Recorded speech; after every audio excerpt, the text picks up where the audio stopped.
My daughter sent me cupcakes. Expensive ones. A surprise. But I'm a baker, and I smelled something bitter beneath the sweet vanilla. When she called, pushing me to take a bite, I simply told her I'd given them to my neighbor. Her scream on the phone wasn't anger. It was pure terror.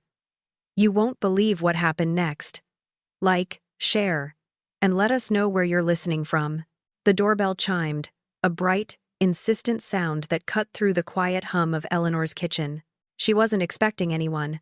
Her calendar, still marked with Arthur's appointments from months ago, showed no deliveries. Hesitantly, she opened the door to find a young delivery driver, a wide grin plastered across his face, holding a pristine white box tied with a delicate silver ribbon.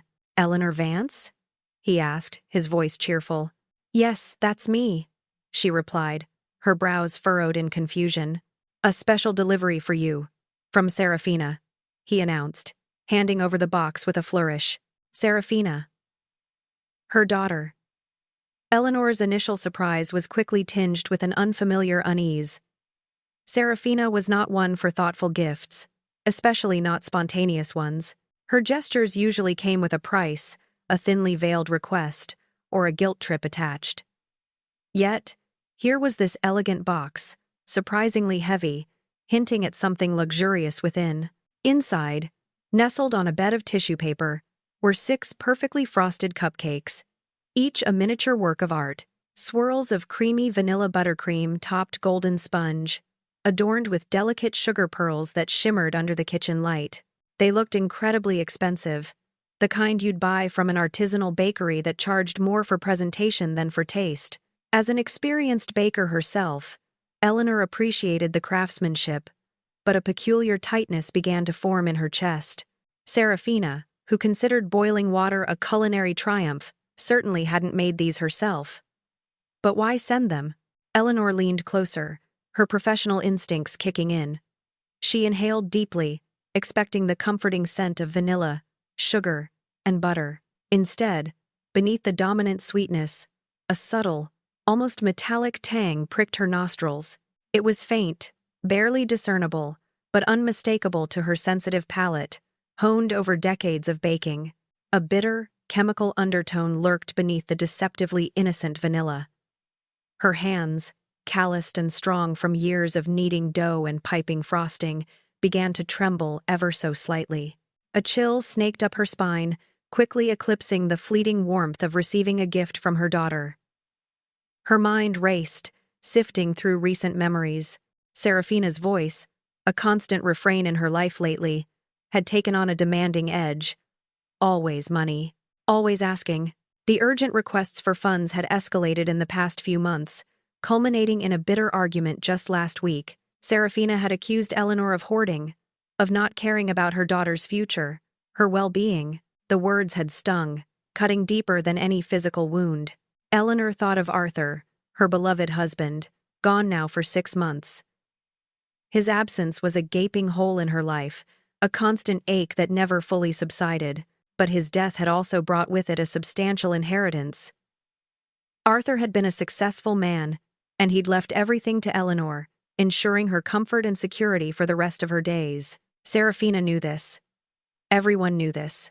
The inheritance had transformed Eleanor from a comfortable widow into a wealthy one, and it had, predictably, intensified Serafina's avarice. As if on cue, her phone buzzed, vibrating insistently on the countertop. It was Serafina. Eleanor's heart hammered against her ribs, a frantic drumbeat of dread. She picked up, forcing a calm into her voice she didn't feel. "Hello, Serafina. Mom? Did you get my little surprise?" Serafina's voice, usually laced with a subtle whine or a practiced sweetness, was artificially bright, almost chirpy. Too bright. It immediately put Eleanor on edge. "I did, yes. They're—" Eleanor chose her words carefully, her gaze fixed on the innocent-looking cupcakes, a silent alarm blaring in her mind. "Oh, good. I knew you'd love them. Go on, try one." "I'll wait," Serafina urged, her cheerfulness tightening into something insistent.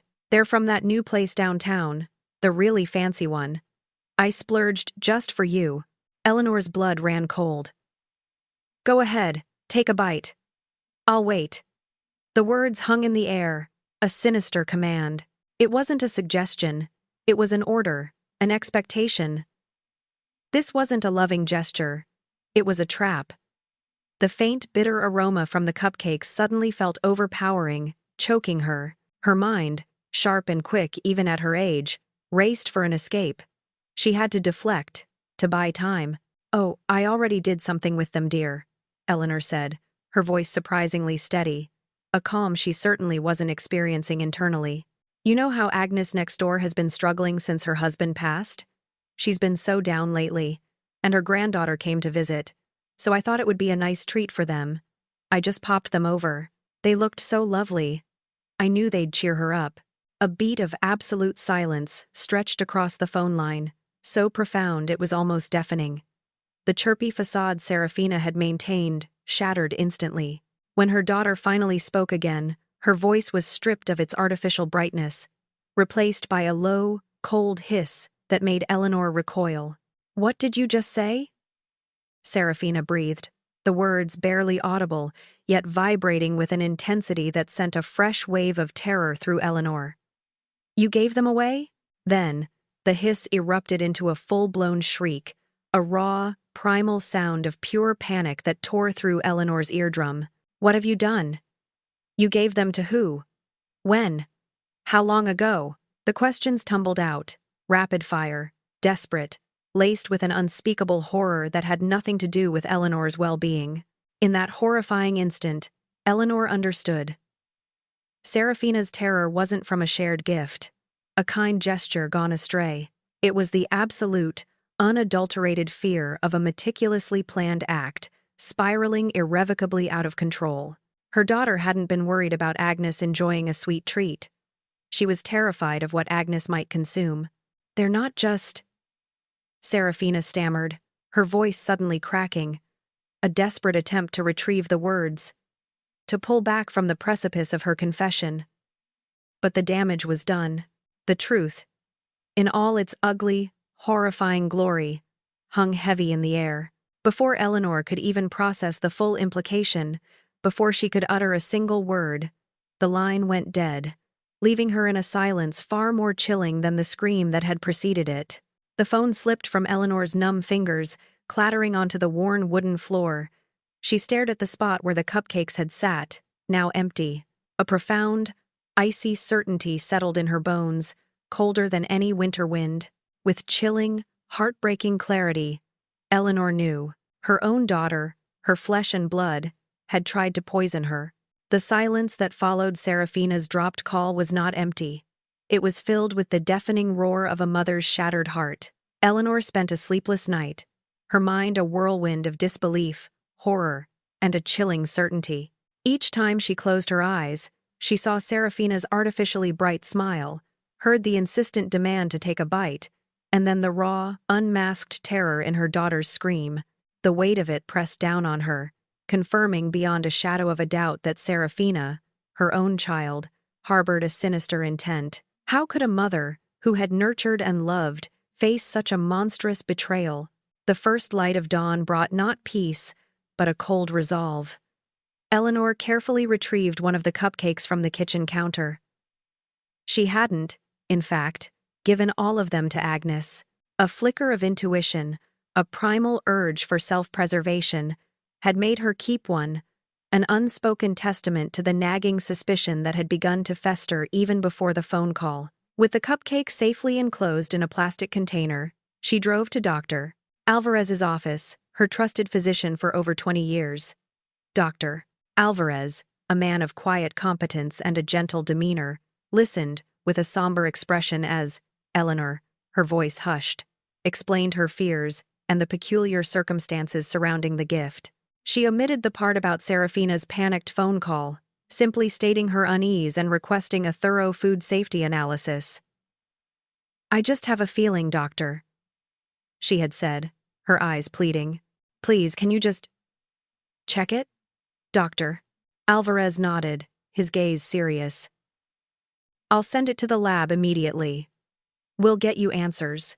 While she waited for the lab results, Eleanor felt an urgent need to understand the depths of Serafina's deception.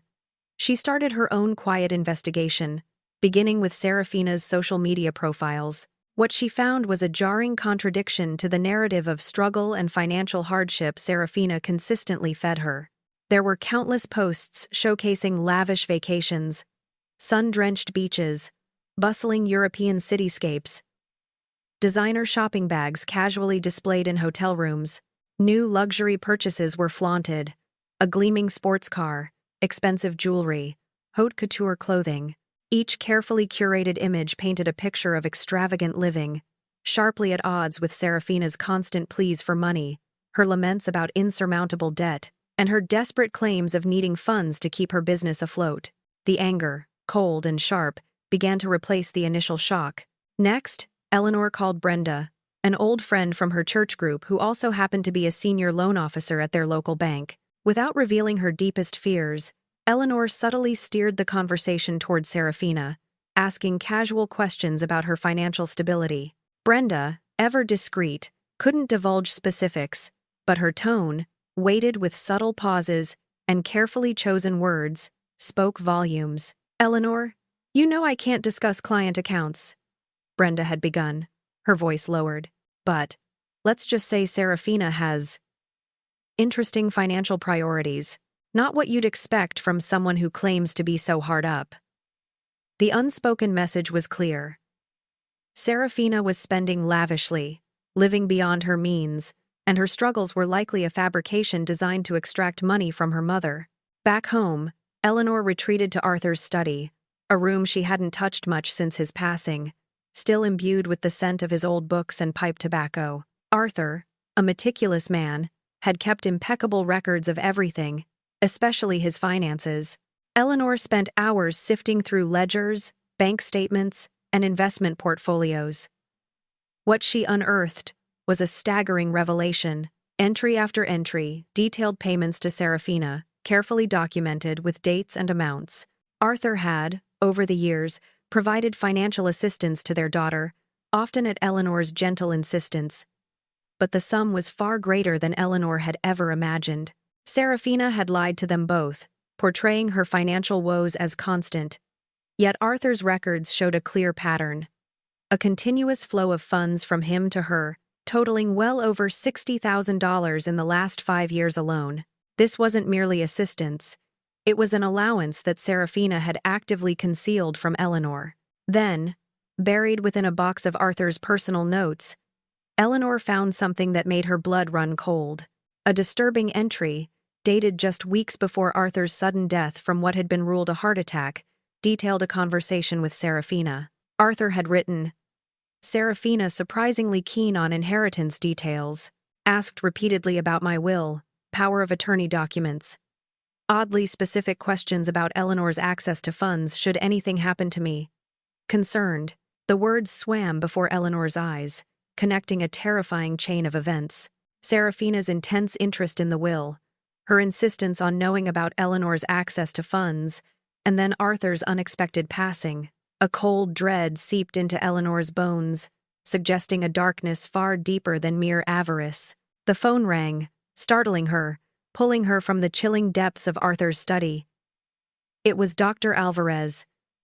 His voice, usually calm and reassuring, was gravely serious. "Eleanor, I have the lab results," he began, his tone heavy. "The cupcake.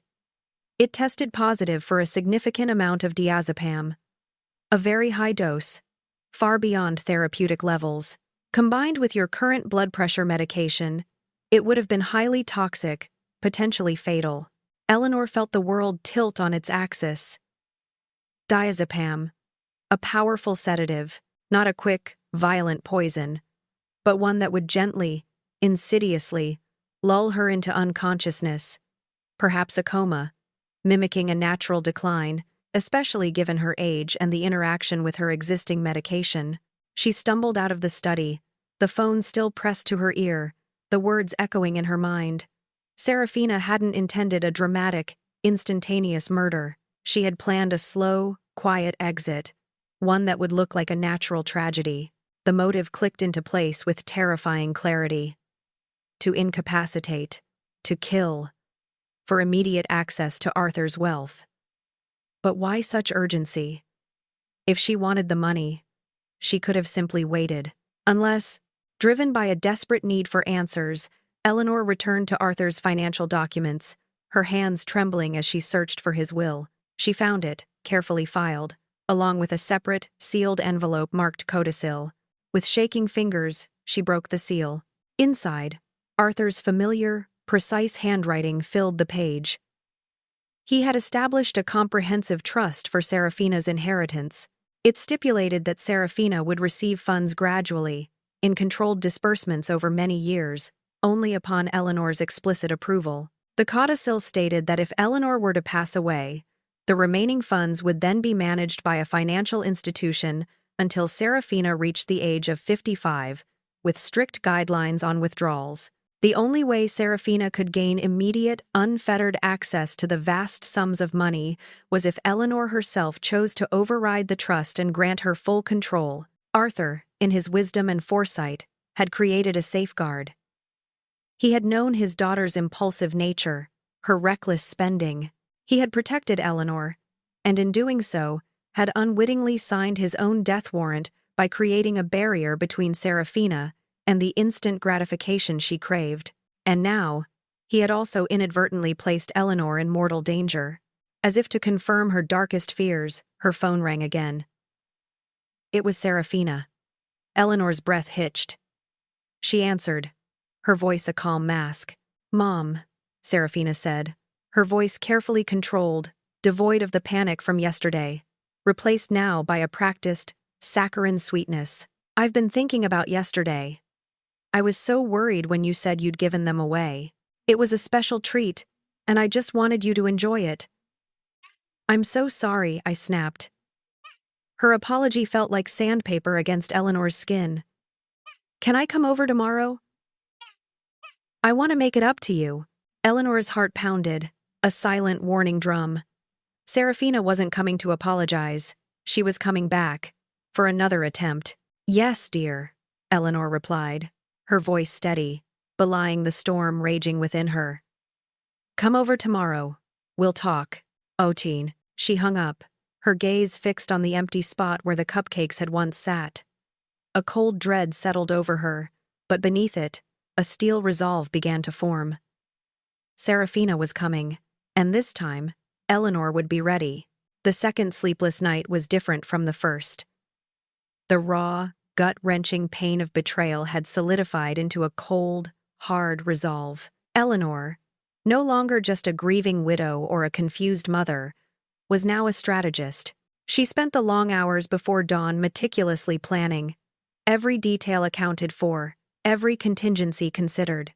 Her first call, made precisely at 7 a.m., was to Mr. Davies, her lawyer. His calm, reassuring voice was a balm to her frayed nerves. "Mr. Davies," she began, her voice steady. He agreed, sensing the gravity in her tone. Her next call was to Agnes, her sweet, unsuspecting neighbor. "Agnes, dear," Eleanor said, a practiced lightness in her voice, "could you do me a small favor? Could you give me a quick call at exactly 10:15 a.m. today? Just a little check-in, make sure I'm all right. Sometimes I get a bit forgetful with my appointments, you know." Agnes, ever obliging, readily agreed. These calls were her safety net. Her silent witnesses in a confrontation she knew would be brutal. Punctually, at 10 a.m., the doorbell chimed. Eleanor took a deep breath, smoothing down the front of her dress, outwardly composed. Serafina stood on her porch, a picture of filial devotion. She was dressed in what Eleanor privately termed her sweet daughter outfit, a floral sundress, her hair neatly styled, a soft cardigan draped over her shoulders. In her hand, she clutched a steaming cup from Eleanor's favorite artisanal coffee shop. "Mom," Serafina chirped, her voice perfectly modulated, a stark contrast to yesterday's scream. "I brought you your favorite vanilla latte. And I'm so sorry about yesterday. I really didn't mean to snap. I was just worried about you not getting to enjoy the treats." She extended the coffee cup with a practiced smile, her eyes sparkling with an almost theatrical concern. Eleanor accepted the latte, the warmth of the cup, a deceptive comfort in her hand. Thank you, dear, she said, her voice even. She brought the cup to her lips, inhaling the familiar aroma of vanilla and coffee, but didn't drink. Instead, she set it carefully on the antique side table beside her favorite armchair. As they settled into the living room, Eleanor's gaze never left Serafina. She noticed the subtle shifts in her daughter's demeanor, the nervous flick of her eyes towards the untouched coffee, the almost imperceptible glance at her watch, the way her fingers incessantly tapped a silent rhythm on her knee. Serafina's every move was a tell, a frantic undercurrent beneath the veneer of affectionate concern. Serafina launched into a stream of superficial chatter, her words light and airy, but her eyes held a restless energy. Soon enough, her subtle probing began.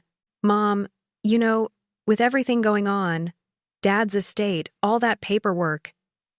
It must be overwhelming for you, Serafina began, her voice dripping with false empathy.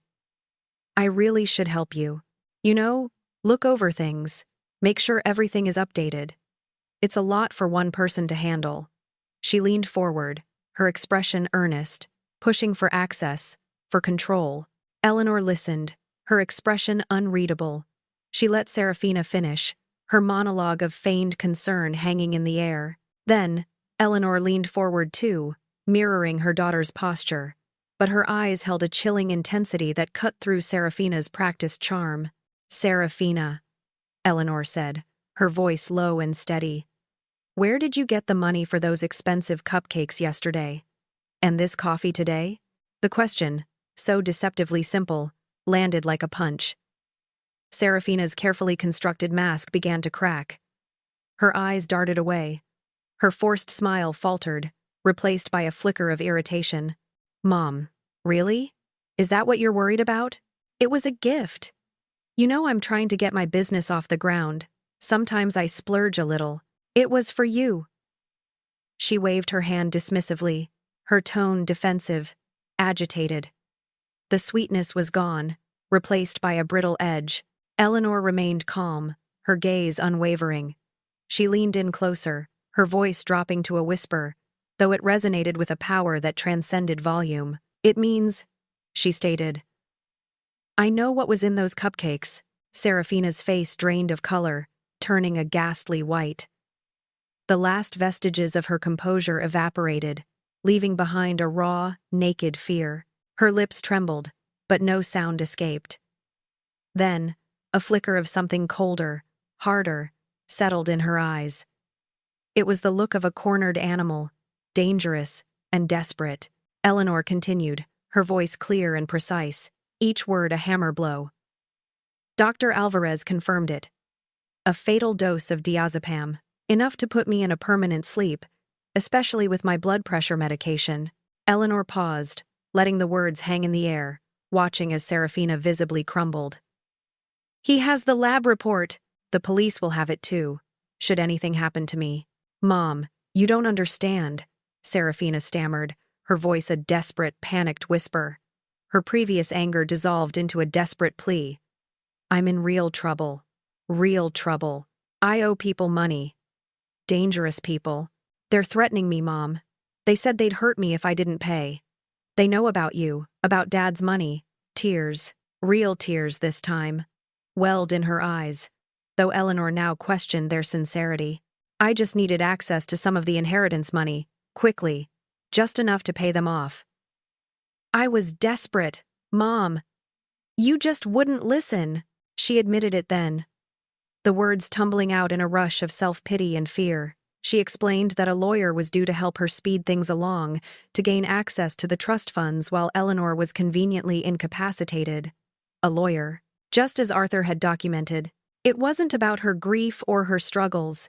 It was about her reckless debts and a calculated plan to bypass Arthur's careful provisions. Precisely at that moment, as if on cue, the phone on the hall table chimed. It was Agnes. Eleanor didn't break eye contact with Serafina as she rose and answered, her voice steady and calm. Oh, hello, Agnes. Yes, I'm fine, dear. Just enjoying a lovely morning. Thank you for checking in. She kept her gaze fixed on Serafina, who watched her with wide, horrified eyes. The realization dawned on Serafina's face, a terrible dawning. "You never gave them to her," she whispered, the words barely audible. "You never gave the cupcakes to Agnes." Eleanor nodded slowly, her expression hardening. "No, Serafina, I did not."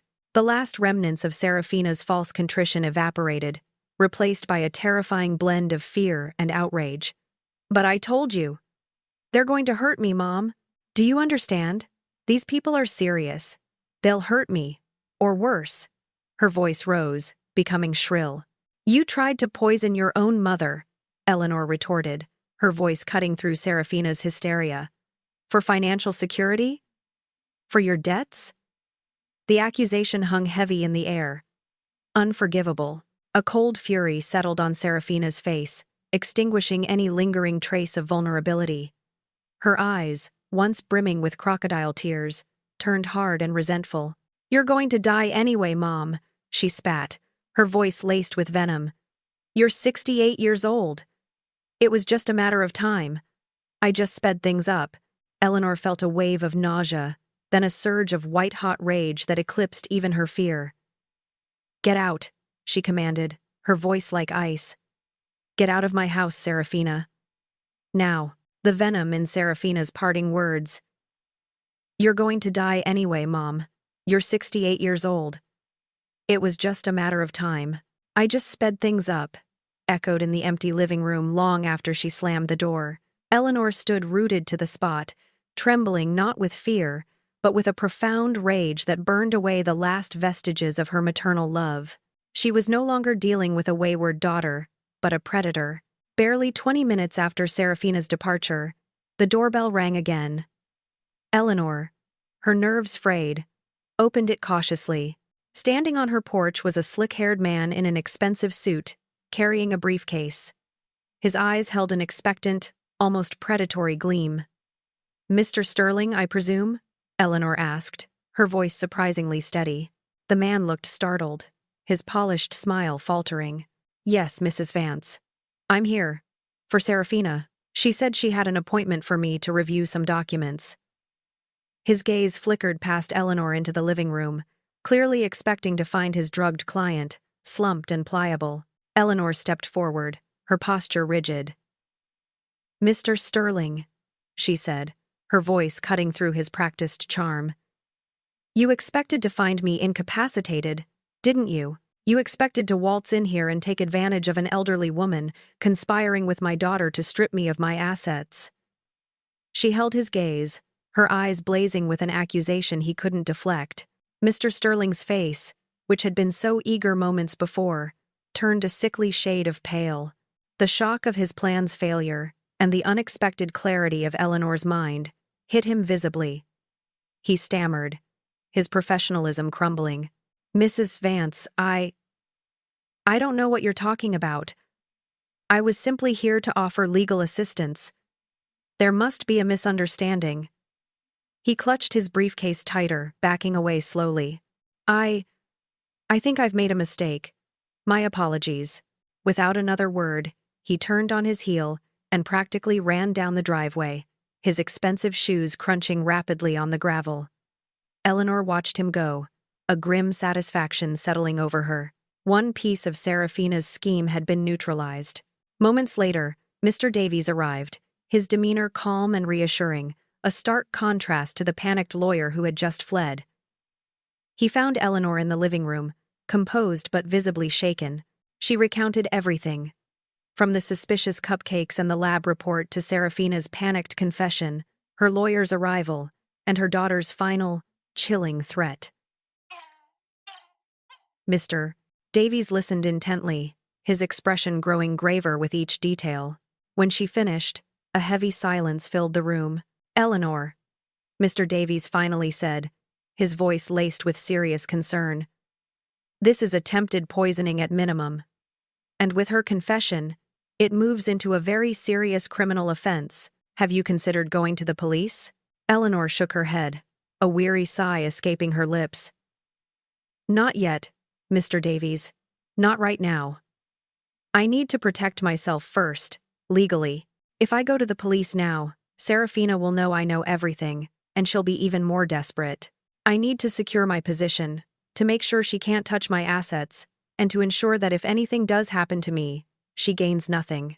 Her priority was not immediate retribution, but self-preservation and future deterrence. Very well, Mr. Davies conceded, recognizing the logic in her decision. What do you propose?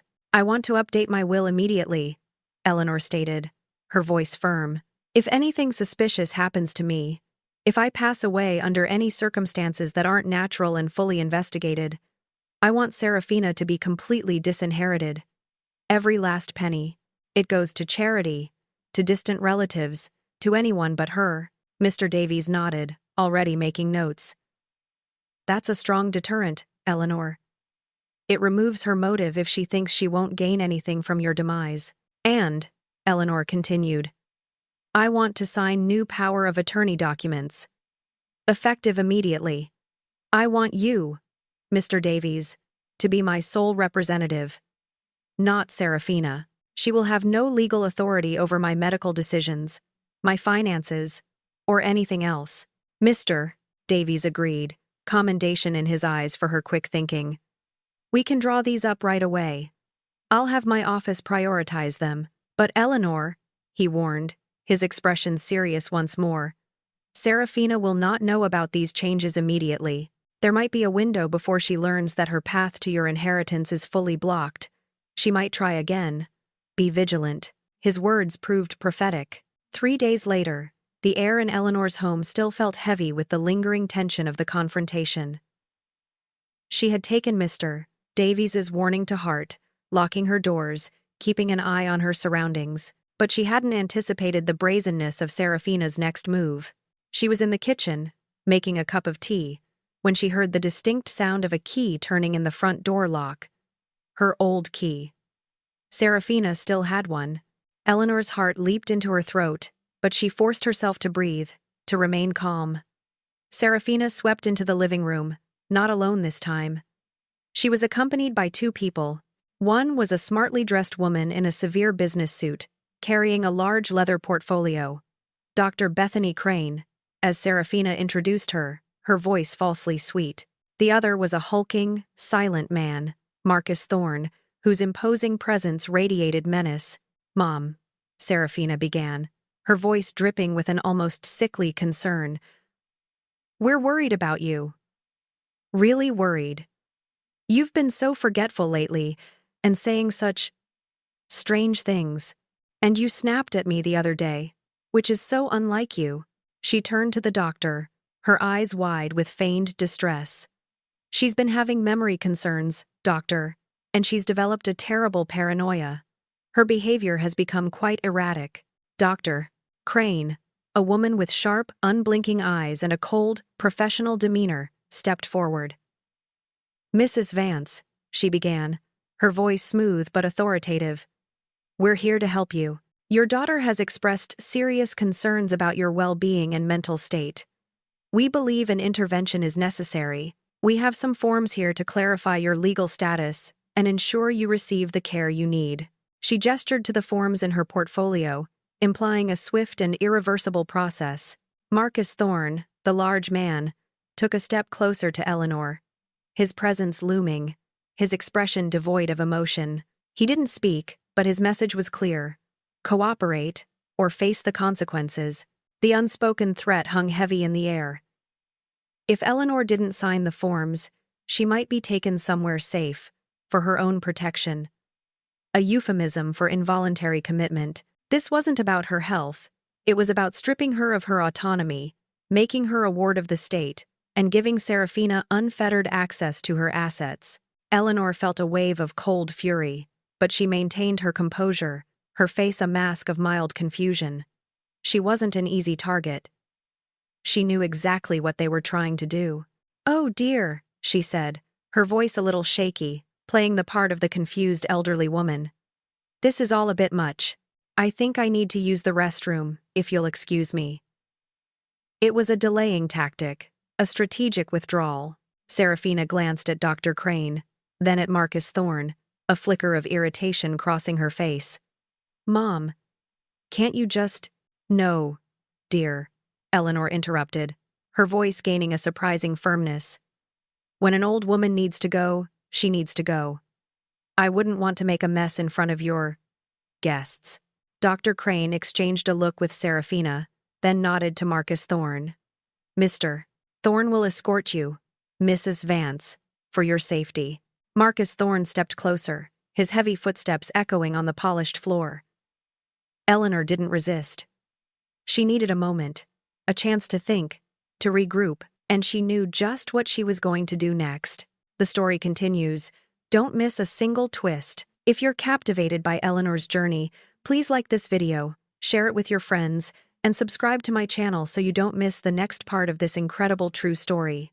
Eleanor's mind raced as Marcus Thorne, his hulking frame a constant shadow, waited patiently outside the bathroom door. She knew with chilling certainty that whether she signed their fabricated documents or not, they intended to take her away. This wasn't an intervention, it was an abduction, a legal kidnapping designed to facilitate Serafina's desperate grasp for her inheritance. The moment she was declared incompetent, her assets would become fair game, vulnerable to Serafina's schemes. Fear gnawed at her, cold and sharp, but beneath it, a fierce defiance simmered.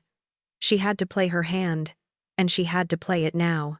When she returned to the living room, Dr. Crane, her expression prim and unyielding, had already spread a series of intimidating-looking forms across the polished surface of the coffee table. Power of attorney documents, competency declarations, medical assessment forms, all designed to strip Eleanor of her autonomy. Serafina sat opposite, a smirk playing on her lips, confident that her latest, more sophisticated trap was about to spring shut. Marcus Thorne positioned himself by the door, a silent, imposing sentry. Eleanor walked straight to the armchair and sat down, her gaze fixed on Dr. Crane. Her voice, when she spoke, was calm, clear, and laced with an unexpected steel. Dr. Crane, Eleanor began, I have a direct question for you. How much is my daughter paying you for this? The question hung in the air, a direct hit to the heart of their deception. Serafina gasped, her composure cracking instantly. Mom, stop it, she snapped, her voice rising in outrage.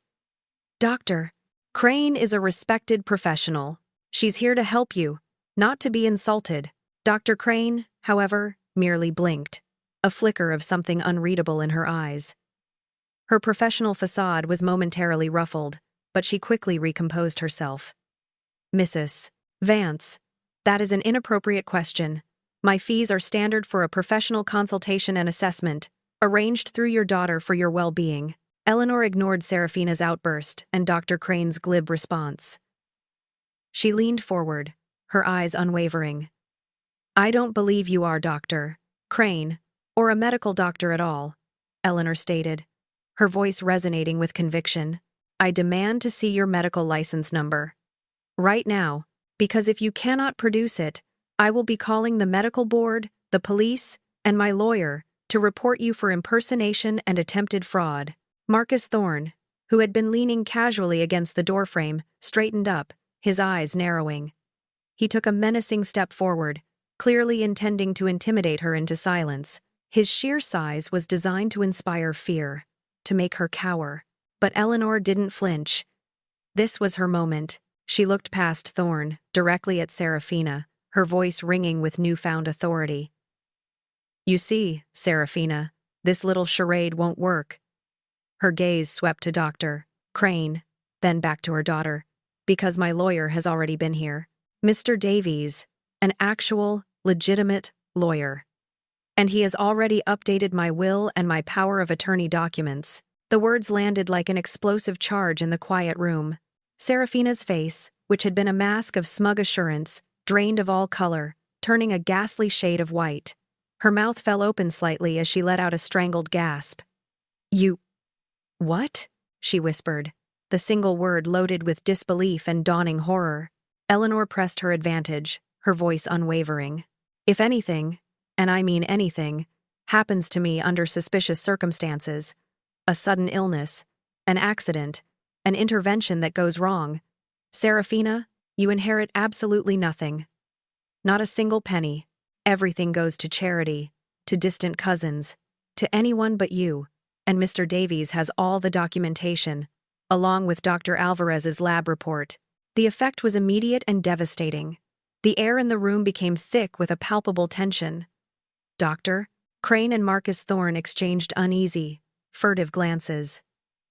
The predatory gleam in their eyes had vanished, replaced by a dawning realization that their carefully orchestrated scheme had imploded. The lucrative payoff they had anticipated had just evaporated. They weren't dealing with a confused old woman. They were dealing with a force to be reckoned with. Dr. Crane, her professional facade crumbling, began hastily gathering her papers, shoving them back into her portfolio with a rustle of expensive leather. "This is clearly not a productive environment," she mumbled, avoiding Eleanor's gaze. "We'll need to reschedule Mrs. Vance, under more cooperative conditions." "There won't be a reschedule," Eleanor stated, her voice firm, leaving no room for argument. Her eyes, cold and unwavering, fixed on each of them in turn. "And if any of you, Serafina included, set foot on my property again, I will call the police. And this time, it won't be just a medical board complaint. It will be charges of trespass, fraud, and attempted abduction."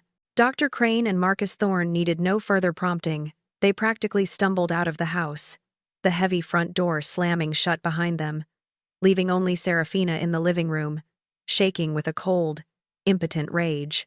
"You can't do this to me!" Serafina shrieked, her voice hoarse, devoid of its earlier sweetness.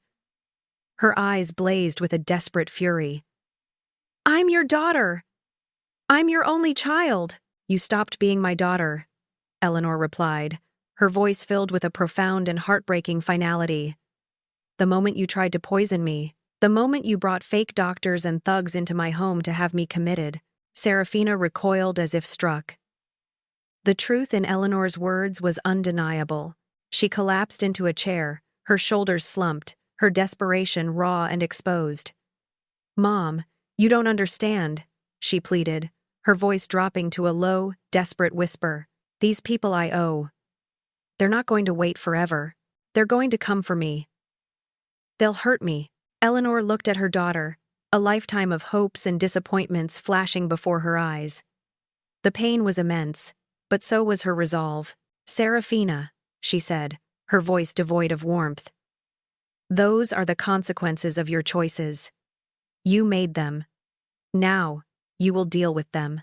Serafina stared at her mother, her face contorted with a mixture of fear and resentment. She pushed herself up from the chair, her eyes burning with a final, chilling threat. "You're going to regret this, Mom," she hissed, her voice barely a whisper, yet vibrating with menace. "I'm not going away. This isn't over." With that, she stormed out of the house, leaving Eleanor alone in the chilling aftermath. Eleanor didn't waste a moment. Serafina's parting words were not idle threats. They were a promise of further danger. She immediately called a security company, arranging for a state-of-the-art home security system to be installed, complete with cameras, motion sensors, and reinforced locks. She knew Serafina was desperate, and desperate people were dangerous. Her safety now depended on vigilance and swift action. 2 weeks crawled by, each day a vigilant dance between Eleanor and the shadow of Serafina's threats. Her new security system, a network of cameras and sensors, hummed quietly, a constant reminder of the danger lurking just beyond her reinforced doors. Then, the phone rang. It was Serafina.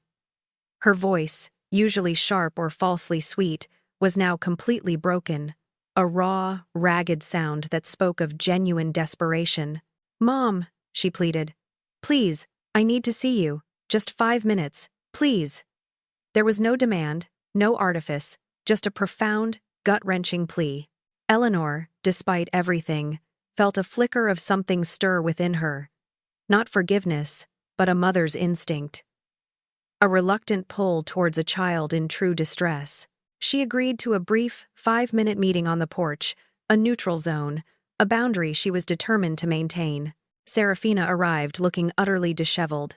Her usually perfectly styled hair was a mess, her expensive clothes wrinkled and stained.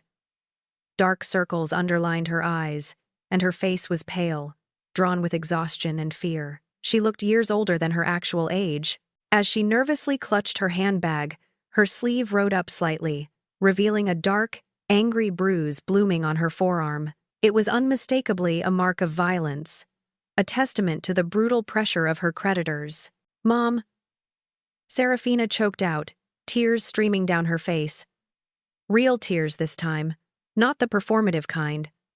"I'm so sorry. For everything. For the cupcakes. For that awful intervention. I was so stupid. So desperate." Her voice was ragged with genuine remorse and terror. "They're going to kill me, Mom. And they said they'd hurt Lily and Noah too. Lily and Noah. Her grandchildren." The names hit Eleanor like a physical blow. The thought of those innocent children being caught in Serafina's web of debt and violence was unbearable. Serafina's fear for herself had been evident before, but now, seeing the genuine terror in her daughter's eyes as she spoke of her children, Eleanor felt a shift. Perhaps, just perhaps, there was a glimmer of something salvageable, a chance to extract Serafina from this abyss, but only under the strictest, most controlled conditions. Eleanor remained silent for a long moment, watching Serafina, assessing the truth in her eyes. Then, she spoke, her voice measured. "Serafina," she said, "did you really think that if you managed to incapacitate me, you would simply gain immediate access to Arthur's entire fortune?" Serafina looked up, confused, fresh tears clinging to her lashes. "Yes, that's what I was told. That's why I needed to get the power of attorney, to unlock it quickly." Eleanor shook her head. "No, Arthur foresaw your tendencies. He loved you, Serafina, but he also understood your impulsiveness. He established a trust. Even if I were gone, you would not get immediate access to the inheritance. The funds would be managed by a financial institution, dispensed gradually, under strict guidelines, until you reached 55. Your entire scheme, every awful thing you did, was for nothing. You would have gained nothing but a criminal record." The realization hit Serafina like a physical blow. Her face crumpled, the truth of her folly crashing down on her. The desperation deepened, mixing with a profound sense of self-pity and despair. 55? But I need it now. They're coming tonight." "I know," Eleanor said, her voice firm, cutting through Serafina's renewed panic. "And I have a plan. A risky one, but it might save you. And it will protect Lily and Noah." Serafina looked at her mother, a flicker of hope amidst the fear. What plan?" "You will call your creditors," Eleanor began, each word precise, leaving no room for negotiation. "You will tell them you will have the money for them. All of it. In cash. Tomorrow. At my house. At exactly 7 p.m. Serafina's eyes widened in horror. "Here? No, Mom, you don't understand. These are dangerous people. You can't involve yourself." "I am already involved, Serafina," Eleanor retorted, her gaze unwavering. "And this is the only way. You will bring them here. But they won't be walking into an easy score. They will be walking into a trap. Hidden police officers will be waiting. They will witness your creditors making their threats, making their demands. And then, the police will arrest everyone involved." Eleanor paused, letting that sink in. "Including you, Serafina, if you do not cooperate fully, if you try to warn them, if you try to lie, if you try to protect them in any way, you will go down with them, and you will face the full consequences of your choices." Serafina's face was a tableau of absolute terror. She understood the gravity of what Eleanor was proposing, testifying against dangerous criminals, potentially facing jail time herself. But I'll have to testify. They'll know it was me. They'll come after me, even in prison." "That is a risk you will have to take," Eleanor said, her voice softening slightly, but remaining firm. "But there is something I can do for Lily and Noah.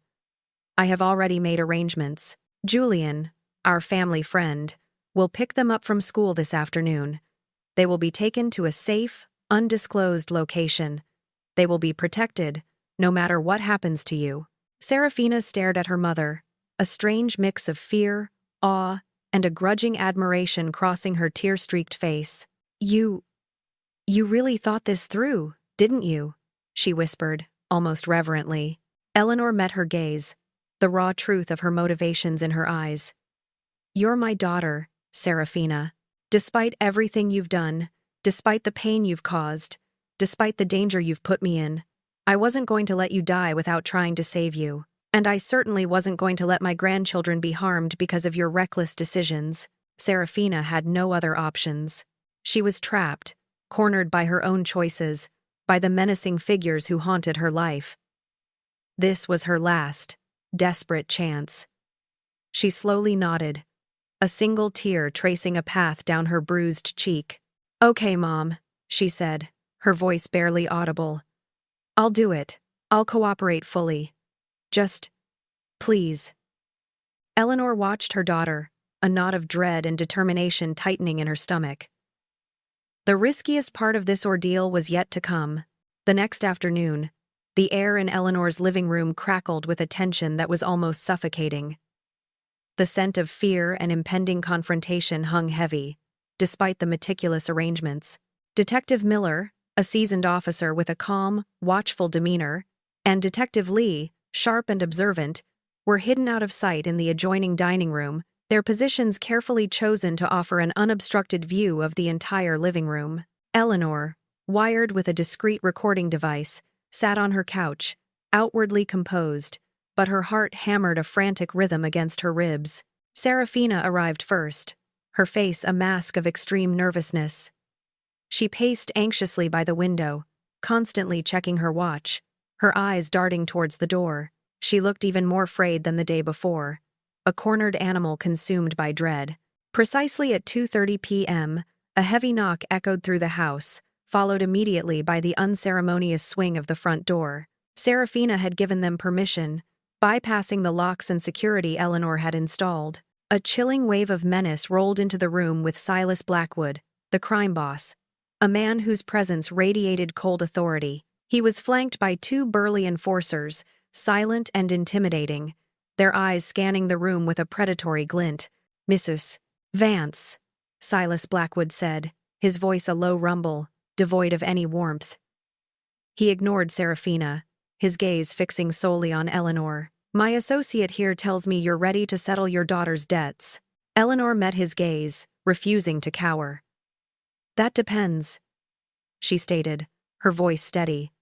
"I understand Serafina owes you $60,000. Plus interest, I presume." She already knew the amount from Serafina's terrified confession. Silas Blackwood gave a curt nod. "That's right. And for the trouble she's caused. We've been very patient." He paused, a cruel smile playing on his lips. "It's quite a sum, Mrs. Vance, for a little gambling habit, and some unfortunate choices in cryptocurrency investments." His words revealed the depth of Serafina's recklessness. Before any money changes hands, Eleanor pressed, "I need an assurance, a guarantee, that once this debt is settled, Serafina will be completely left alone, and more importantly, that my grandchildren, Lily and Noah, will never be approached or harmed by you or anyone associated with you. Ever." Silas Blackwood chuckled, a low, unsettling sound. "We're not savages, old lady. We're businessmen. Once the debt is paid, we forget all about it." But one of his enforcers, a man with cold, unfeeling eyes, took a step closer, his voice a low, gravelly rasp that sent shivers down Eleanor's spine. "Though," he added, a chilling, veiled threat hanging in the air, "old ladies can have accidents. Falls downstairs, kitchen fires, that sort of thing. Best to be careful, eh?" Eleanor felt a surge of cold terror, but she held firm. "That will not happen," she stated, her voice unwavering. "I have already arranged my affairs. If anything happens to me, Serafina inherits nothing. And any information regarding this transaction, including your names and faces, is already with my lawyer and the authorities to be released immediately. So, let's be clear. My safety, and the safety of my grandchildren, is your guarantee." Silas Blackwood's smile vanished, his expression hardening. He had clearly underestimated Eleanor. "Smart lady," he conceded, a grudging respect in his tone. "All right. We have the documents for you to sign, transferring the funds directly. No games." He gestured to one of his men, who pulled out a stack of papers and a pen, pushing them towards Eleanor. "Not so fast," a voice boomed from the dining room. In a flash, Detective Miller and Detective Lee emerged, their service weapons drawn, leveled squarely at Silas Blackwood and his men. "Police! Everyone on the ground! Hands where I can see them!" Detective Miller commanded, his voice sharp and authoritative. Chaos erupted. Silas Blackwood and his enforcers cursed, their faces contorting in rage and disbelief. "Entrapment! This is entrapment!" Silas roared. But it was too late. The officers, swift and efficient, moved in. The enforcers, despite their size, were quickly subdued and cuffed. Silas Blackwood, still sputtering threats and accusations, was slammed against the wall and arrested. His reign of intimidation brought to a sudden, ignominious end. Serafina, who had been frozen in terror on the couch throughout the dramatic arrests, was now shaking uncontrollably. Detective Miller turned to her, holstering his weapon. "Miss Vance, are you all right?" Serafina looked up, her eyes wide with a mixture of fear and relief. Is it over?" she whispered, her voice barely audible. Detective Miller nodded. "For now, yes.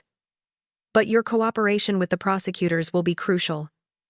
We have them on extortion, threats, and a few other charges.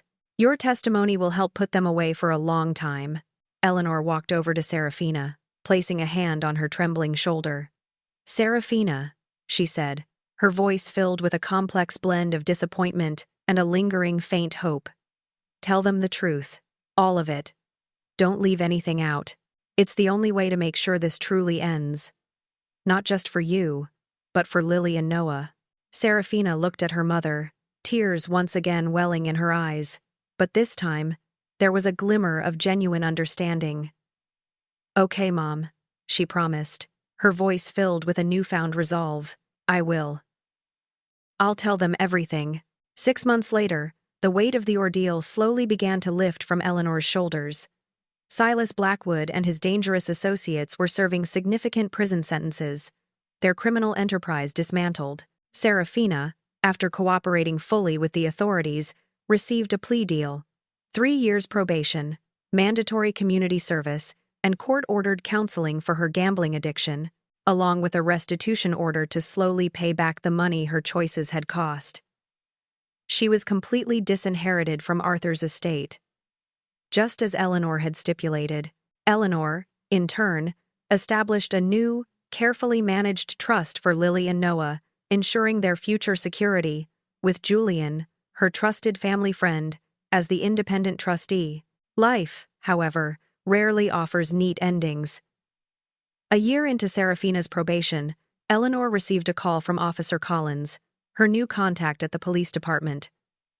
"Mrs. Vance," he began, his voice regretful. "I'm afraid Serafina has violated the terms of her probation. We have a warrant out for her arrest. She failed to report to her probation officer and missed several counseling sessions." Later that evening, Serafina called Eleanor. Her voice, though tinged with sadness, sounded strangely free. "Mom," she said, "I know you're disappointed. I couldn't do it. The counseling, the endless meetings, it was too much. I'm sorry for everything. I really do love you, Mom." But then, her old impulsiveness resurfaced. "I'm not turning myself in. They're better off without me. Lily and Noah, I mean." It was the last time Eleanor would ever hear her daughter's voice directly. Eleanor never heard from Serafina again until, 2 years later, Julian called. "Eleanor," he said gently. "It seems she tried to start over, but old habits." He trailed off. "She's been sentenced to 2 years in prison for her probation violation." Eleanor hung up the phone, a profound sigh escaping her lips. It wasn't the ending she had dreamed of, the one where her daughter found true redemption. But it was an ending, On her 70th birthday, surrounded by the quiet hum of her secured home and the knowledge that Lily and Noah were safe and thriving, Eleanor finally found a measure of peace. She had survived betrayal, fought for justice, and protected her loved ones. She was free. And that, she realized, was more than enough.